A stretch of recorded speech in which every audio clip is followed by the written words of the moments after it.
तो हेलो दोस्तों, कैसे हैं आप लोग। आज का हमारा नया लेक्चर है और ये लेक्चर सिंटैक्स टॉपिक के ऊपर है। इस पर हम आज नाउन पढ़ने वाले हैं।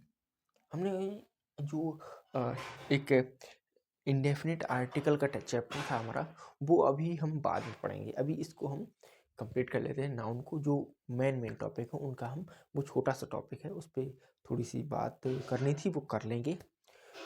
उसका डिस्कशन छोटा है तो उसे हम बाद में पढ़ेंगे। पहले हम, ये इंपॉर्टेंट टॉपिक है, इसकी बात करते हैं। तो सबसे पहले हम बात करते हैं सिंटैक्स। सिंटैक्स क्या है? सिंटैक्स वाक्य समन्वय को सिंटैक्स कहते हैं। इसकी हिंदी है वाक्य समन्वय। इसका दूसरा टॉपिक हमारा ये है नाउन। नाउन की हिंदी होती है संज्ञा। Noun is the name of person, place और thing. Noun is the name of person, place और थिंग। इसकी डेफिनेशन है, इसकी ये डेफिनेशन है।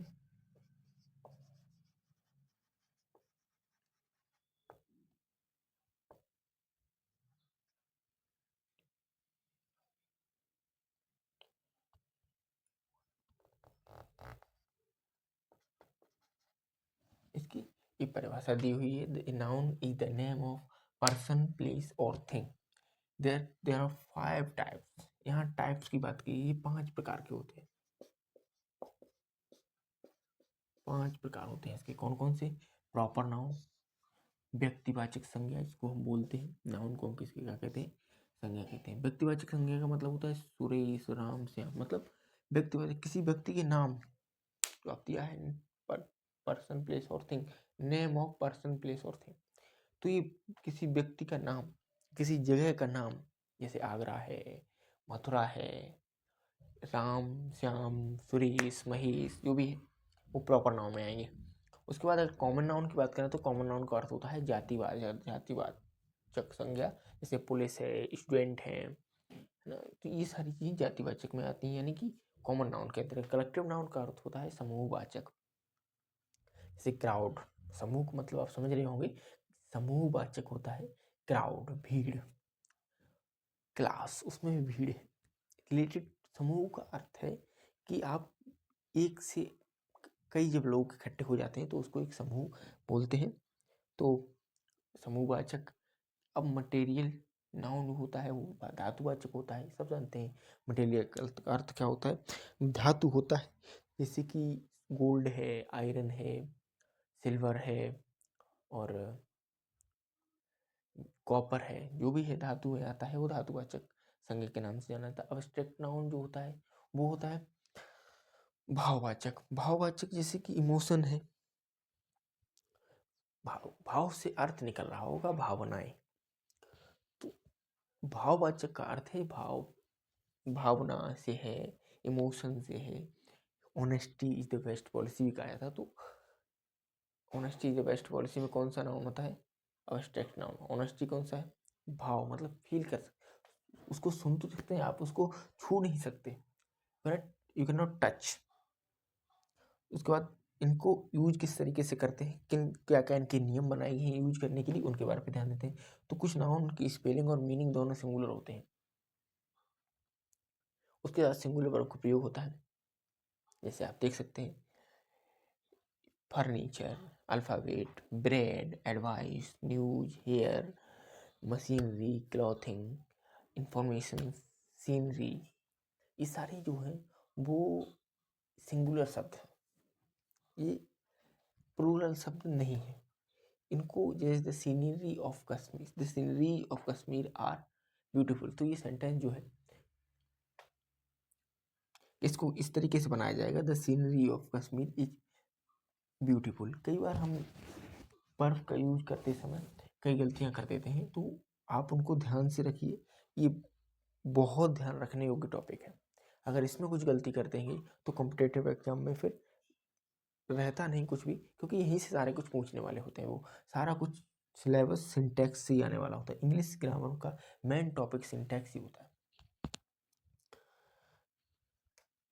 दूसरा है, कुछ नाउन्स सिंगुलर और प्लूरल दोनों रूप में समान होते हैं, उसमें पता भी नहीं चलता है। सिंगुलर और प्लूरल दोनों एक ही समान होते हैं।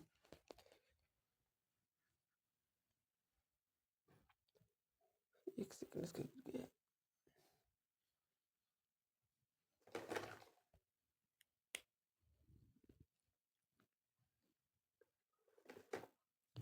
दोनों एक समान ही होते हैं। तो जैसे आप देख सकते हैं फिश है, सीप है, डियर है और स्विंग, इनके बहुवचन नहीं होते। इनको इसी स्विंग का अर्थ होता है सुअर, डियर का अर्थ होता है हिरन, सीप भेड़, फिश मछली। बहुत सिंपल शब्द है, उनको समझाने की आवश्यकता है नहीं, आप भी जानते होंगे। द सीप इज गैजिंग और सीप आर गैजिंग, दोनों सेंटेंस सही है। यहाँ सीप से नहीं होगा। भेड़ें चर रही थी, चर रही हैं और भेड़ें चर रही हैं। भीड़ चल रही है और भेड़ें चल रही हैं, दोनों सेंटेंस सेम रहेंगे। तो इसका एक यहाँ से इसको देखते हैं, नेक्स्ट रूल के बारे में चर्चा करते हैं। तो आप इसको स्क्रीनशॉट कर सकते हैं। आप इस चैनल को सब्सक्राइब भी करिए, थोड़ा बढ़ाइए भी, शेयर भी करिए, शेयर वेयर कम हो रहा है। आप स्क्रीनशॉट वगैरह ले लीजिए या लिख लीजिए, कोई लिखने के लिए स्क्रीनशॉट से भी काम चल सकता है या साथ में ही लिखते चलिए। तो ये हमारा रूल नंबर 3 है। रूल नंबर 3, ये टॉपिक देखो बड़ा है, तो ये सोच लीजिए कि थोड़ा लंबा जाएगा, धीरे धीरे समझेंगे, कोई चीज़ें आसानी से समझेंगे। तो चीज़ों को आसानी से समझने में थोड़ा टाइम भी लग सकता है, तो ये टॉपिक बेसिकली लंबा जाएगा। मैं जल्दबाजी का प्रश्न कुछ भी नहीं करूँगा। तो आप ये देख लीजिए कि स्कोर का मतलब होता है कौड़ी। आप समझ रहे होंगे, कुछ लोगों को पता भी होगा, इसका मतलब कौड़ी होता है ना। क्या होता है इसका मतलब? कौड़ी। स्कोर 100,000 डोजन, इनसे पहले यदि एस संख्या हो तो एस नहीं लगाते। इनके बाद इनको 100 से नहीं लिखेंगे यदि संख्या हो। लेकिन अगर संख्या ना हो, सपोज दैट अगर संख्या नहीं है, तो उसके आगे एस लगेगा और साथ में बाद में ऑफ भी आएगा। जैसा कि आप एग्जाम्पल में देख पा रहे होंगे कि I bought 3 dozen of 3 dozens of mango. ये वाली सेंटेंस सही है और ये वाली सेंटेंस गलत है। आप इससे समझ सकते हैं।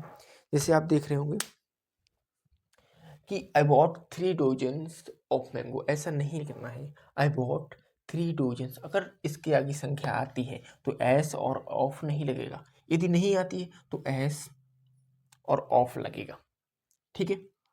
नाउन दिखने में कुछ सिंगुलर होते हैं, अर्थ अगर प्लूरल आ रहा है। अगर कोई नाउन दिखने में सिंगुलर है, इससे मतलब नहीं कि वो दिखने में कैसा है। यदि वो दिखने में सिंगुलर है और अर्थ में प्लूरल आ रहा है, तो उसमें हम प्लूरल वर्ब का ही प्रयोग करेंगे। जैसे कि आर्मी है, आर्मी को आर्मी थोड़ी लिखेंगे, आर्मी लिखेंगे, लेकिन आर्मी हमेशा प्लूरल रहता है। पब्लिक प्लूरल रहती है, मिलिट्री है और कैटल मतलब पशु है जान, और पीपल है। लेकिन एक चीज और ध्यान रखना, यदि ये पीपल लिखा है तो इसका मतलब होता है पीपल, लोग। पीपल का अर्थ होता है लोग।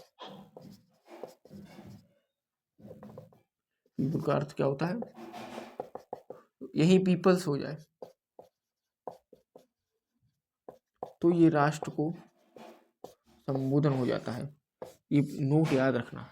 तो इसका अर्थ क्या हो जाएगा? राष्ट्र से संबंधित हो जाता है इसका अर्थ, है ना। तो ये आप देख सकते हैं। ये बर्मिन, बर्मिन आप देख पा रहे हैं, बर्मिन का अर्थ होता है धुन। जो जो नए शब्द आते जाएंगे मैं उनकी आपको हिंदी समझाता जाऊंगा। ठीक है। बर्मिन का अर्थ होता है धुन। कलेक्टिव नाउन सामूहिक का बोध कराता है और इसके साथ समूह सिंगुलर वर्ब आती है। लेकिन अगर भिन्न भिन्न तरीके से करा रहा हो तो उसकी विभिन्न व्यक्तियों में विभाजित कर रहा हो तो उसके साथ प्लूरल वर्ब आती है। जैसे कमेटी है, गवर्नमेंट है, जेरी है। कुछ नाउन्स दिखने में प्लूरल लगते हैं लेकिन इनका प्रयोग सिंगुलर होता है। जैसे सिविक्स है, फिजिक्स है, न्यूज है, दिखने में आपको प्लूरल लगेंगे। ऐसे देख लीजिए, सब में ऐसे, लेकिन कैसे होते हैं? सब सिंगुलर है। भाई फिजिक्स, फिजिक्स का अर्थ है भौतिक, भौतिक एक सब्जेक्ट है, भौतिक वैज्ञानिक सब्जेक्ट, उसी को तो फिजिक्स कहते हैं। तो वो तो एक वचन है, बहुवचन थोड़ी है। कुछ नाउन्स प्लूरल में भी प्रयुक्त होते हैं, कुछ नाउन प्लूरल में ही प्रयुक्त होते हैं, उनका कोई सिंगुलर नहीं होता। जैसे आप देख सकते हैं स्पेक्टिकल्स, स्पेक्टिकल्स को आप देख सकते हैं। सीजर्स, कैंची, ये सारे प्लूरल वर्ड हैं, है ना, ये प्लूरल में ही प्रयोग होंगे, इनका कोई सिंगुलर नहीं। तो आज के लिए हम इतना ही टॉपिक रख रहे हैं। आगे से हम प्रयास करेंगे कि थोड़ा वीडियो लंबा हो जाता है तो उसको सही करें और ज़्यादा से ज़्यादा नॉलेज आपको दें कम समय में, लेकिन वो संभव हो नहीं पाता है। मैं प्रयास करूँगा कि आपका जो सिंटैक्स बैच चल रहा है, इस बैच में जो सिंटैक्स टॉपिक चल रहा है उस पर जितना जल्दी हो सके उतना जल्दी इस टॉपिक को ख़त्म कराऊँ। उसके बाद नेक्स्ट सब्जेक्ट को लेके आता हूँ।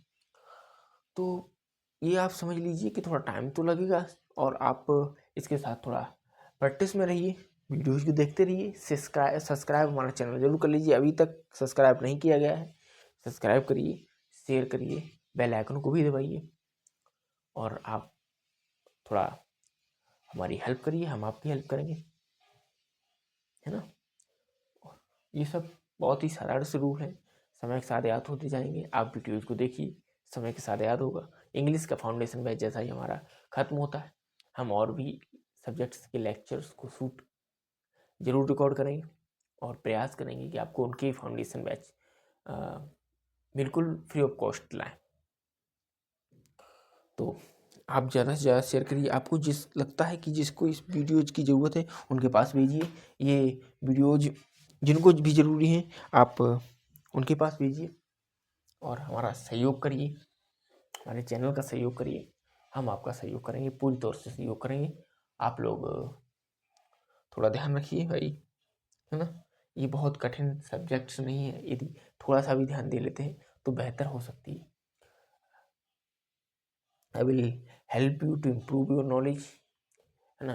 तो इस चीज़ को देखना होगा कि आप थोड़ा सा भी ध्यान देंगे तो इंग्लिश एकदम परफेक्ट हो जाएगी आपकी इस चैनल पे आने के बाद।